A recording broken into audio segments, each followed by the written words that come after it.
Assalamualaikum warahmatullahi wabarakatuh. Kami Kakomiu Podcast. Kami ada untuk Anda. Senang sekali sore ini bisa kembali menyapa sahabat-sahabat. Kali ini kita akan berbincang santai seputar topik yang sangat menarik, yaitu pemetaan, pengelolaan, dan pengembangan potensi anak di usia dini. Sahabat-sahabat sekalian, pasti banyak dari kita yang setuju bahwa setiap anak punya potensi dan keunikan masing-masing.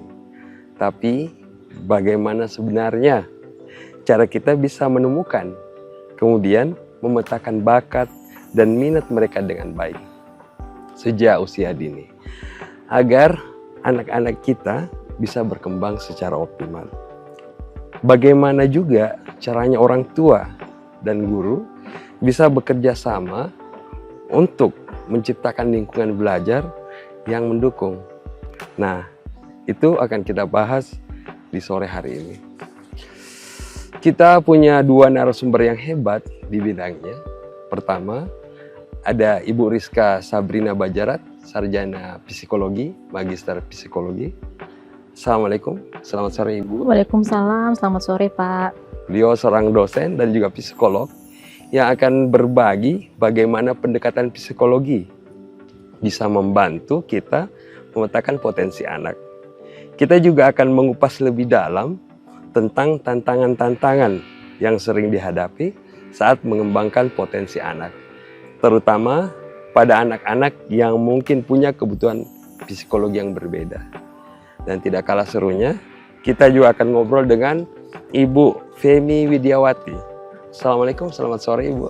Assalamualaikum, Waalaikumsalam Pak Kavi, selamat sore.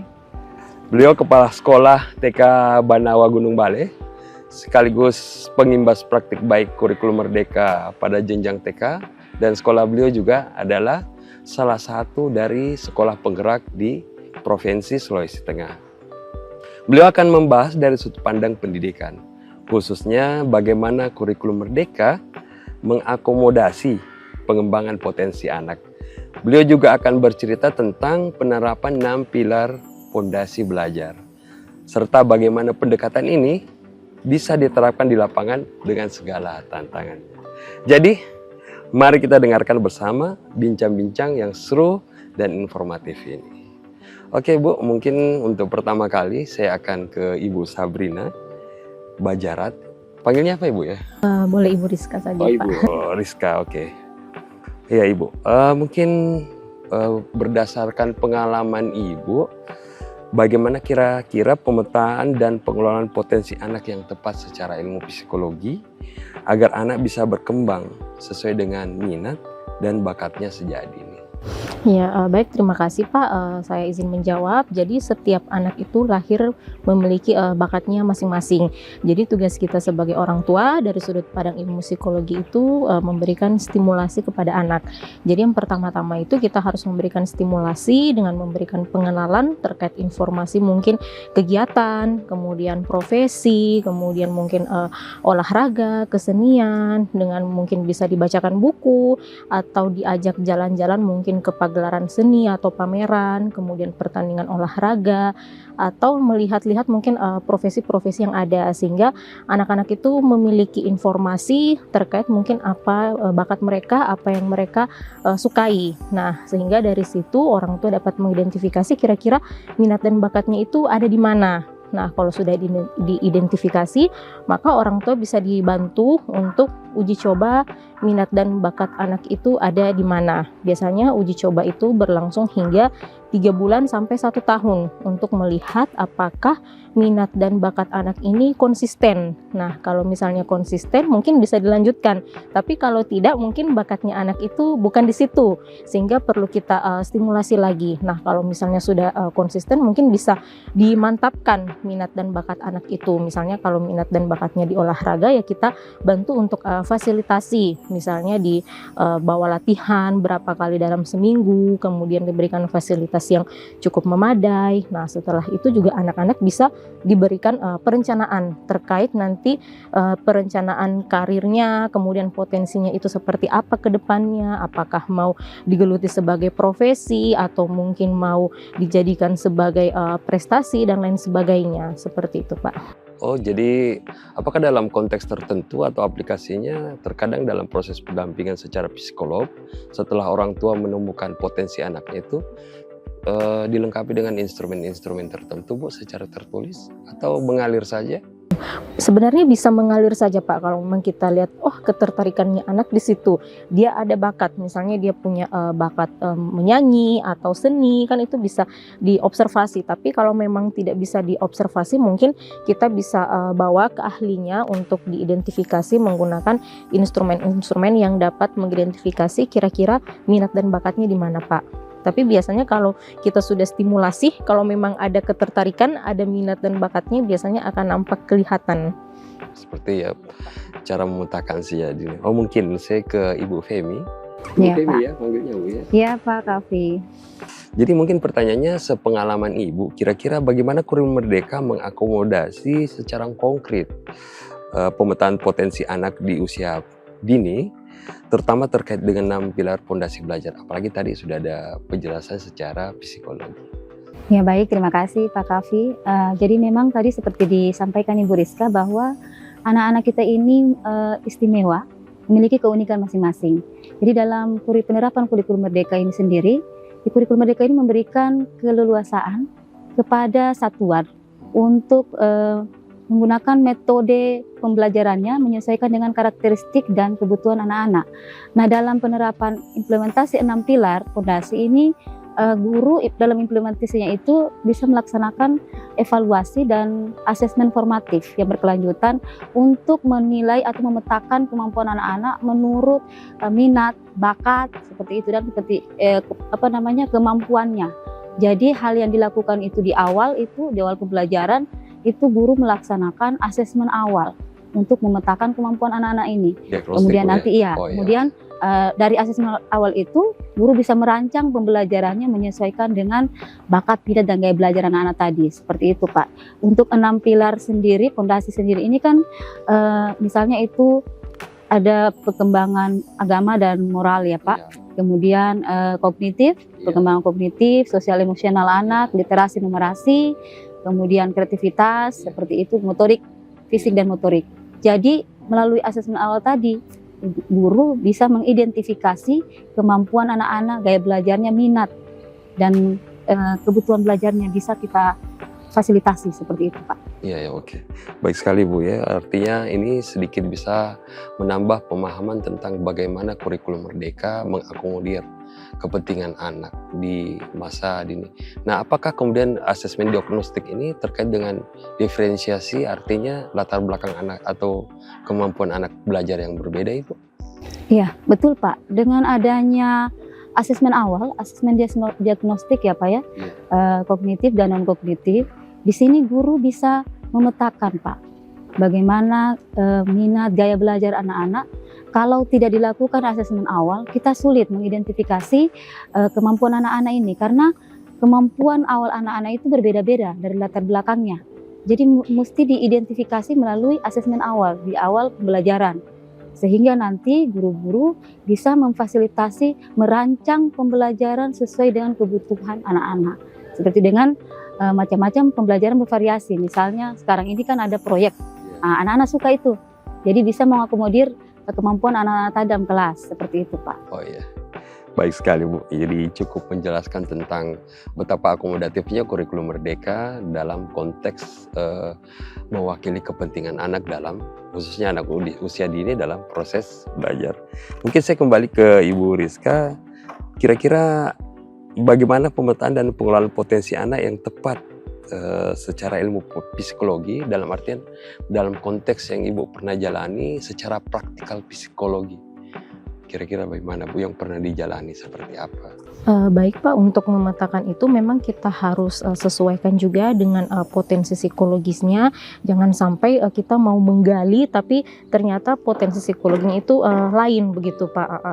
Jadi harus sinkron antara misalnya minat dan bakatnya, kemudian dengan potensi psikologinya, dengan usianya. Nah, apabila kalau itu sudah sinkron semua, maka anak akan semakin mudah untuk belajar atau latihan untuk menyerap misalnya ilmu yang dia pelajari, yang dia peroleh. Nah, kalau misalnya tidak sinkron, nanti anak akan kesulitan. Misalnya usianya berapa, kemudian itu tidak sesuai dengan mungkin belum sesuai dengan minat dan bakat atau potensinya, maka nantinya dia akan mudah untuk menemui kesulitan nantinya. Jadi ada alangkah baiknya kalau semuanya itu harus sejalan, sinkron.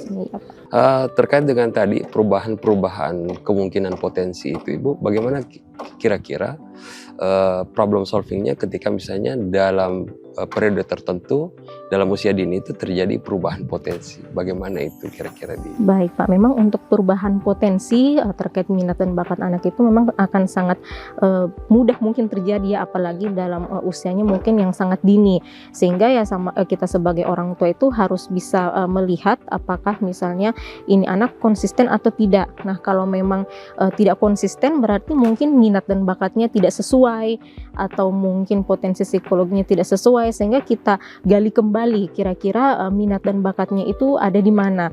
Kita bantu untuk stimulasi kembali untuk melihat di mana bakat dan minatnya, tetapi ya jangan sampai juga kita paksakan Pak, karena yang namanya ini kan anak usia dini, mereka juga mungkin masih belum begitu sempurna dalam mengelola emosi ya, sehingga memang harus sabar dan memang memerlukan waktu untuk melihat di mana sih potensi atau minat dan bakat dari anak kita.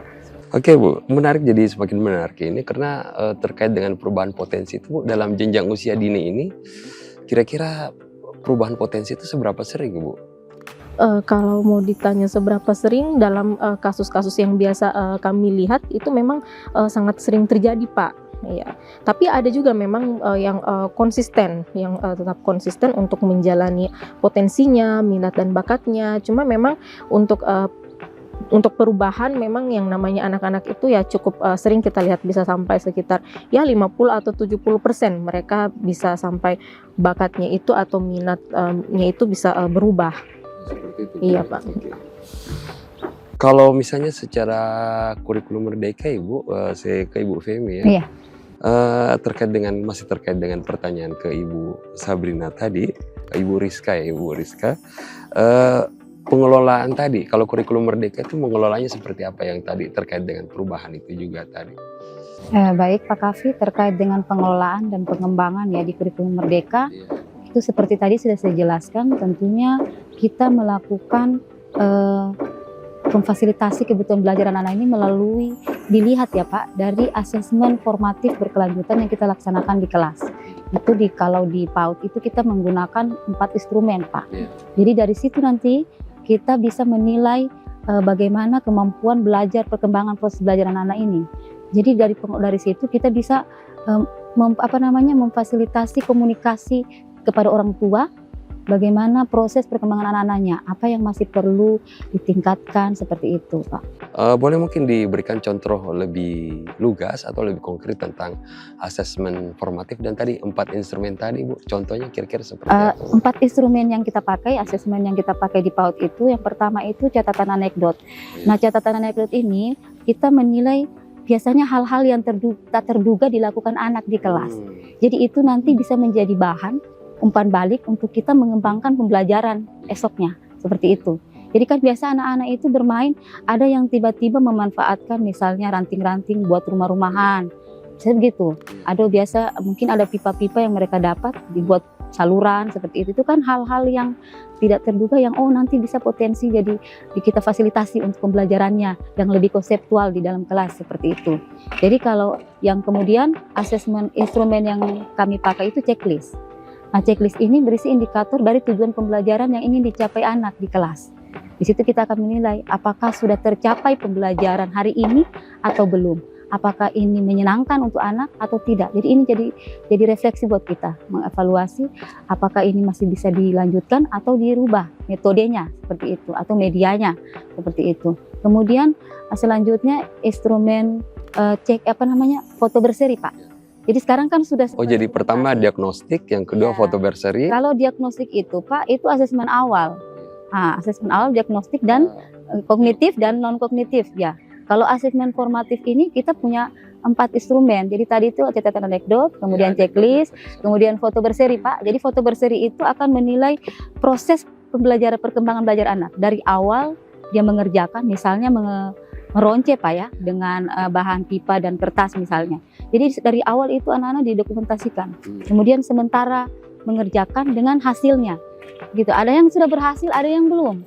Seperti itu. Ada yang tidak mau juga biasa Pak. Ini akan kita cari tahu kenapa sampai tidak mau anak itu mengerjakan meronce itu tadi misalnya. Berarti harus nanti ibu guru bisa merefleksi kembali, oh mungkin anak ini lebih senang di mana, seperti itu. Kan ini berdiferensiasi Pak ya. Jadi dari situ nanti kita ketahui. Nah, kemudian yang satu lagi Pak itu hasil karya. Sebenarnya hasil karya ini sudah ada di foto berseri. Jadi kan nanti yang hasilnya itu karya anak, bukti karya anak. Nah ini nanti akan kita laporkan kepada orang tua murid. Berdasarkan asesmen formatif inilah kita nanti melaporkan di asesmen sumatif, laporan capaian perkembangan anak di akhir semester gitu Pak. Yang keempat tadi ada 4 Bu ya? Iya, itu saja 4. Anekdot, checklist, kemudian foto berseri, hasil karya. Nah, terkait dengan instrumen itu Ibu, bagaimana ketika misalnya, apakah itu diberlakukan untuk keseluruhan anak di dalam kelas? Nah, inilah bagusnya di kurikulum Merdeka Pak, dalam penerapannya. Kalau kami di PAUD ini pengalaman Pak, kita kan biasanya keterbatasan guru. Sementara murid yang kami hadapi itu ada sampai 20 ke atas 25 orang. Kayak di sekolah saya itu kan ada yang sampai 20. Kadang guru kan cuma 2 di dalam kelas Pak. Kadang 1 orang izin. Misalnya begitu Pak ya. Tentunya inilah fleksibilitasnya kurikulum Merdeka. Itu rancangan pembelajaran modul ajar itu bisa dirubah disesuaikan dengan kondisi hari itu. Seperti itu. Jadi bagaimana kemampuan guru ini dalam mengelola kelas. Jadi misalnya dari 20 anak sendirian di dalam kelas tentunya tidak akan terfasilitasi asesmen anak untuk 20 orang ini Pak ya. Jadi bisa dipilih misalnya 5 saja untuk hari itu. Untuk penilaian misalnya catatan anekdot Pak. Kalau checklist itu di sekolah saya kami sudah memodifikasi instrumen itu jadi semua anak itu bisa terfasilitasi untuk dinilai. Iya, karena kan indikatornya dari tujuan pembelajaran di model ajar hari itu. Jadi bisa, walaupun 1 orang guru, karena dia checklist. Apakah sudah muncul atau belum? Sekarang kan kemunculan di kurikulum Merdeka Pak. Kalau dulu di kurikulum 13 kan itu mulai berkembang, seperti BSH gitu. Sekarang kemunculan. Jadi sangat efektif sekali Bu ya untuk kemudian mengelola pembelajaran harian ya Bu ya. Jadi betul-betul memang Pak di kurikulum Merdeka ini guru ini diberi ruang fleksibel betul untuk merancang sendiri pembelajaran di dalam kelasnya seperti apa. Siap. Oke, menarik sekali, makin menarik saya pikir ya. Saya kembali ke Ibu Rizka. Jadi apa tantangan utama dalam mengembangkan potensi anak di usia dini secara umum? Dan dalam kondisi tertentu anak tersebut memiliki kebutuhan psikologi yang berbeda. Jadi mungkin secara umum dulu, anak-anak secara umum, kemudian di antara anak-anak yang umum itu ada yang berkebutuhan khusus. Kira-kira secara psikologi seperti apa pengelolaannya? Karena mereka ini kita juga harapkan berhasil. Jadi dalam kondisi umum dan secara khusus sama-sama harapan kita mereka berhasil. Baik, saya tadi menyambung yang sudah dikatakan oleh Ibu Femi kan seperti yang kita ketahui bahwa kurikulum Merdeka ini cukup fleksibel ya. Jadi proses pembelajaran, mungkin gaya belajar bisa disesuaikan dengan kondisi anak-anak. Jadi mungkin kalau secara umum ya sepertinya tidak ada masalah mungkin kalau kendala bisa diatasi, tetapi apabila kalau misalnya terjadi anak-anak yang memiliki kebutuhan psikologis mungkin lebih khusus, misalnya disuruh meronce tadi tidak mau. Nah maka tentu sebagai guru atau orang tua kita harus pandai-pandai melakukan pendekatan sehingga mengetahui ini akar penyebabnya apa, sampai misalnya dia tidak mau atau mungkin dia ada kesulitan. Nah dari situ kalau misalnya kita sudah ketahui maka tentu kita bisa memberikan penanganan. Nanti kira-kira ini gaya belajarnya bagaimana, ini anak nanti untuk penelusuran potensinya nanti bagaimana, sehingga memang dari guru dan orang tua itu memang harus saling berkoordinasi, saling bersinergi untuk memang dapat menelusuri minat dan bakat serta potensi anak ini. Ya, kira-kira begitu ya. Mungkin ada istilah yang sangat psikologis dan sangat ini ya, tadi sangat spesifik sekali, meronce. Iya. Boleh dijelaskan mungkin siapa di antara yang akan menjelaskan Mungkin Ibu meronce ini? Meronce ini kan kegiatan main, Pak. Oh, Iya, kegiatan main anak di Iya. kelas. Yang Iya. ini kan biasa memasukkan benda Iya. ke benang. Iya, Oh, memanfaatkan iya. itu media-media yang di Media-media. sekitar, misalnya pipet, Pak. Iya. Biasanya pipet sama kertas seperti itu. Jadi dimasukkan. Itu kan Cuma satu kegiatan itu banyak, Banyak, Pak. Banyak variasi kegiatan kalau di PAUD itu. Apa? Misalnya sains sederhana juga, Pak. Kegiatan proyek juga ada. Seperti itu, Pak. Menggambar, mewarnai. Nah, jadi banyak. Apa yang akan diukur dari kegiatan ini tadi? Jadi kan kita di dalam merancang modul ajar itu sudah menetapkan indikator tujuan Iya. pembelajaran Ya, apa yang itu? akan dicapai anak-anak. Misalnya ini dalam hal karakter, Pak. Anak misalnya anak itu sudah mampu, gitu ya. Ya. Dengan tujuan pembelajaran, anak sudah mampu melaksanakan kegiatan ibadahnya sehari-hari. Ya. Berarti untuk ukuran anak TK itu nanti pencapaiannya bagaimana anak sudah bisa menirukan gerakan sholat. Jadi jadi sudah ada memang tujuan pembelajaran yang kita tetapkan. Iya, Nah, iya. tujuan pembelajaran ini yang menetapkan adalah kita di sekolah sendiri kan. Capaian pembelajaran itu sudah diberikan oleh kementerian. Kemudian kita rumuskan sesuai dengan karakteristik, kondisi dan satuan kita masing-masing. Oke, Jadi tujuan pembelajarannya kita yang menetapkan sendiri seperti itu. Misalnya di CP pertama agama dan budi pekerti, apa yang indikator tujuan pembelajaran yang akan kita capai. Iya, iya. Begitu juga karena ada 3 elemen CP ya Pak di kurikulum Merdeka untuk PAUD. Kemudian elemen jati diri apa, misalnya anak sudah bisa antri, seperti itu, menjaga emosi, seperti itu. Itu yang akan jadi penilaian nantinya. Jadi adaptif sekali Bu ya, betul-betul mewakili fleksibilitas pembelajaran kepada anak. Oke, mungkin ke Ibu Rizka ya. Jadi mungkin pertanyaan yang terakhir mungkin. Menurut Ibu, seberapa besar dampaknya pada penemuan jati diri dan keberhasilan anak dari pemetaan potensi anak sejak usia dini terhadap perkembangan anak di masa depan?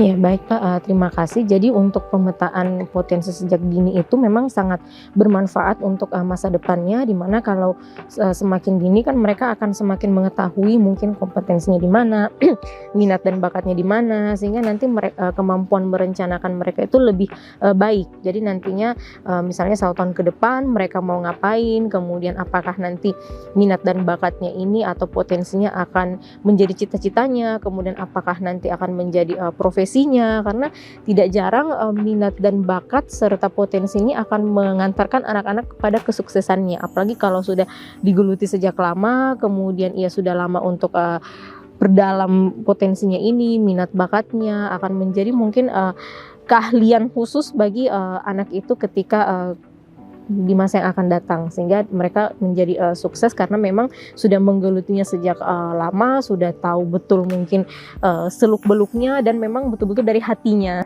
Seperti itu Bu ya. Nah, cuman tadi ada ini dalam konteks psikologi sendiri Bu, definisi jati diri itu seperti apa Ibu? Jati diri itu adalah sesuatu mungkin yang menggambarkan orang tersebut. Jadi yang menggambarkan, mencerminkan kepribadiannya, karakteristik yang khas dari orang tersebut. Ya seperti itu. Nah ada tadi salah satu instrumen yang digunakan adalah meronce Ibu ya. Itu Meronce kegiatan main, Pak.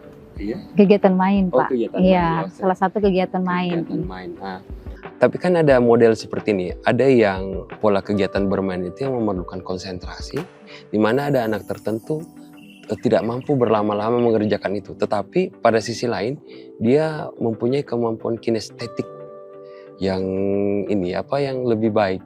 Kira-kira seperti apa Ibu itu kemudian memetakan kembali seperti itu. Oh ini anak saya tipenya seperti ini, anak saya tipenya seperti ini, pengelolaannya begini, pengembangannya begini. Bagaimana? Iya baik, jadi kalau memang kasus seperti itu memang sangat sering kita jumpai. Jadi kalau pengalaman saya sebagai seorang ibu juga anak saya seperti itu. Misalnya kalau disuruh menggambar, disuruh mungkin pekerjaan atau pelajaran yang memerlukan konsentrasi lama, memang dia tidak terlalu betah di situ. Artinya tidak terlalu lama. Tapi kalau untuk aktivitas kinestetik, dia mungkin suka, dia senang, dia bisa untuk berkonsentrasi atau berlama-lama di situ. Nah kalau seperti itu mungkin bisa kita dalami kira-kira, oh ternyata mungkin bakatnya ini atau gaya belajarnya ini di kinestetik. Artinya dia lebih suka mungkin dengan alam atau dengan aktivitas-aktivitas fisik yang mungkin di luar mungkin gedung. Nah, tapi kalau dalam gedung mungkin dia agak sulit untuk berkonsentrasi, sehingga memang ya tidak bisa untuk kita paksakan kalau seperti itu. Tapi untuk proses pembelajaran ya tetap mungkin dia harus melalui seperti itu, kegiatan meronce atau menggambar, karena itu kan memang sebuah kompetensi di mana anak harus diajarkan. Namun ya sekali lagi kalau seperti itu kita bisa komunikasikan, mungkin koordinasikan dengan gurunya, sehingga untuk mungkin gaya belajarnya seperti apa itu nanti bisa disesuaikan oleh guru dengan si anak tersebut. Nanti bagusnya bagaimana untuk memaksimalkan, misalnya kalau ada yang dia tidak begitu maksimal, seperti kayak kurang suka menggambar atau mungkin kurang suka meronce begitu. Tapi kalau memang betul-betul dia tidak berminat, ya lebih baik tidak usah kita paksakan, tapi kita maksimalkan di apa yang menjadi minat bakat, sehingga bisa menjadi potensinya nanti. Oke, mungkin saya ke Ibu Femi. Jadi bagaimana peran kepala sekolah Ibu mengawal proses penerapan pemetaan ini, Bu? Jadi pemetaan, pengelolaan, serta pengembangan potensi anak sesuai dengan prinsip kurikulum merdeka kepada guru serta orang tua siswa, dan bagaimana juga misalnya menghadapi misalnya tantangannya Ibu, misalnya tingkat pemahaman, bagaimana memahamkan proses seperti itu Ibu? Baik, terima kasih Pak Kavi. Pertama, perannya kepala sekolah ya. Tentunya peran sebagai misalnya saya sebagai kepala sekolah ini, peran saya adalah untuk memfasilitasi, menjadi fasilitator, motivator, dan pada guru, untuk guru melalui supervisi, misalnya melalui monitoring, coaching juga Pak. Jadi itu adalah peran yang saya lakukan pada guru-guru saya untuk meningkatkan kemampuan kompetensi mereka dalam penerapan implementasi kurikulum merdeka ini. Nah, peran saya juga Pak di sekolah itu bagaimana menciptakan lingkungan yang inklusif, yang nyaman, aman, dan menyenangkan untuk anak-anak. Seperti dan juga membangun komunikasi yang baik dengan orang tua. Karena memang kita harus membangun kolaborasi, kemitraan yang baik dengan orang tua, karena orang tua ini yang akan menjadi pendukung ya program-program sekolah kita. Nah, jadi termaksud untuk membangun komunikasi antara guru. Jadi saya bisa melihat bagaimana komunikasi guru dengan orang tua dalam hal perkembangan anak-anak ini. Jadi seperti itu Pak. Iya. Menarik Bu, menarik sekali. Ada juga mungkin pertanyaan terakhir mungkin dari saya. Ada sebuah statement yang menarik sekali dalam buku Pondasi Belajar. Bagi anak, bermain adalah belajar, belajar adalah bermain. Mungkin diurai secara psikologi, Bu? Iya, baik. Jadi terkhusus untuk anak usia dini ya. Jadi memang metode atau mungkin sarana mereka belajar itu adalah bermain. Jadi memang kalau secara kasat mata kita lihat ini anak ini cuma bermain, mungkin cuma bicara-bicara atau mungkin cuma mau memainkan apa, tapi ternyata di balik itu adalah mereka sedang belajar. Mungkin kalau mereka lagi ngomong, mungkin mereka lagi belajar untuk bermain peran, atau mungkin mereka lagi misalnya ngutak-ngatik apa, mereka mungkin lagi belajar untuk problem solving. Kira-kira nanti misalnya kalau mau perbaiki ini bagaimana begitu, atau mungkin mau ini dibongkar, kira-kira untuk menyusunnya bagaimana. Nah, jadi itu memang metode anak belajar khususnya untuk anak usia dini adalah dengan bermain, sehingga memang sebagai orang tua juga jangan sampai kita terlalu kekang atau dibatasi, tapi bagaimana untuk kita tetap kontrol dan tentunya kita awasi seperti itu Pak. Oke Bu, ke Ibu Femi. Seperti tadi yang disampaikan Bu Rizka Pak ya, tantangan. Ini merupakan tantangan juga Pak, bahwa ada pemahaman orang tua yang belum memahami terkait bagaimana mengembangkan potensi anak melalui 6 pilar tadi ya, pondasi belajar itu. Jadi itu yang perlu tantangan juga. Kemudian keterbatasan pemahaman guru terkait bagaimana menerapkan pembelajaran yang holistik yang bisa memenuhi kebutuhan belajar anak itu masih kurang. Kemudian penggunaan asesmen yang tepat juga itu menjadi tantangan buat kami juga. Jadi cara mengatasinya ya Pak, solusinya yang bisa dilakukan adalah bagaimana memberikan pelatihan, misalnya workshop kepada guru-guru untuk mengembangkan kemampuan mengajarnya, belajarnya dalam pengajaran, memberikan pembelajaran yang bermakna, menyenangkan kepada anak-anak seperti itu. Kemudian bagaimana melatih guru-guru menggunakan asesmen yang tepat untuk menilai tumbuh kembang anak-anak ini, proses belajarnya seperti apa. Karena ini juga memang jadi tantangan kami di PAUD. Masih banyak yang belum memahami itu Pak. seperti itu. Mungkin kalau kita sekolah penggerak karena kami sudah dilatih ya ada pemahaman sedikit. Tapi yang lain ini yang masih kesulitan seperti itu. Kemudian membangun komunikasi dengan orang tua, kemitraan yang baik dengan orang tua itu adalah solusi.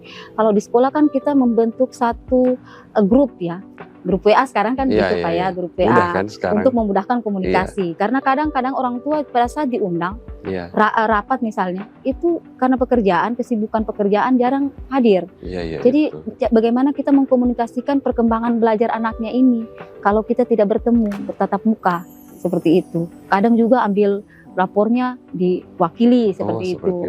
Jadi ya melalui grup inilah, sebatas inilah kita berkomunikasi ya, walaupun kadang-kadang kita di kabupaten, di daerah ya Pak ya, ada yang orang tua tidak aktif di grup, mungkin tidak ada kuota seperti itu, atau HP-nya dipakai anak, jadi tidak tahu informasi, ketinggalan. Jadi bagaimana kita guru ini yang betul-betul kadang itu menyurat menjadi langsung role diantar. model ya, menjadi pemeran utama dalam proses betul, ini. Pak. Itu kita yang betul-betul pergi ke orang tua, ke rumahnya. Kadang saya sampai ke ibu guru, ini suratnya diantar langsung, diterima langsung mamanya. Karena kalau tidak begitu dia tidak tahu. Seperti itu. Kalau cuma dititip ke anak-anak, kadang anak-anak ada yang menyampaikan, ada yang kelupaan karena sudah main. Nah, biasa ada yang ketinggalan di sekolah, sudah dibagi, ketinggalan di halaman didapat seperti itu, Pak. Oke, jadi berarti perlu ada proses pembicaraan yang terus-menerus Bu ya untuk melakukan proses pembelajaran, pengelolaan, pemetaan, pengelolaan dan pengembangan potensi anak sejak dini. Nah mungkin sedikit Bu, mungkin closing speech dari Ibu Rizka mungkin?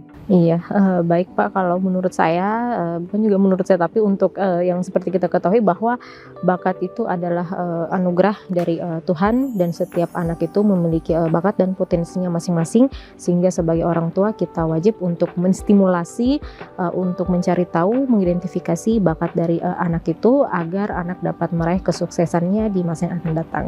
Ibu mungkin closing speech? Baik, terima kasih Pak. Sebelumnya saya terima kasih banyak sudah diundang ya. Kita diskusi di podcast ini luar biasa sekali. Jadi kurikulum Merdeka ini merupakan satu langkah maju Pak buat kami pendidik untuk merancang pembelajaran yang bermakna, yang menyenangkan untuk anak-anak. Bagaimana kita mengidentifikasi potensi unik ya dari anak-anak, karena setiap anak ini adalah istimewa. Jadi tugas kita sebagai orang tua, pendidik dan pemangku kepentingan, bagaimana kita memfasilitasi, memberikan kasih sayang, cinta kasih kepada anak-anak, sehingga anak-anak ini bisa tumbuh menjadi karakter yang mandiri, yang kreatif, yang siap untuk masa depan nanti. Seperti itu Pak. Terima kasih luar biasa ibu-ibu sekalian. Demikianlah bincang santai kita sore hari ini. Karena waktu juga kita harus akhiri diskusi kita ini, dan semoga bermanfaat bagi seluruh pemirsa, sahabat-sahabat sekalian. Kita akhiri dengan ucapan Assalamualaikum warahmatullahi wabarakatuh. Waalaikumsalam warahmatullahi wabarakatuh. Terima kasih Pak Kavi. Terima kasih Pak.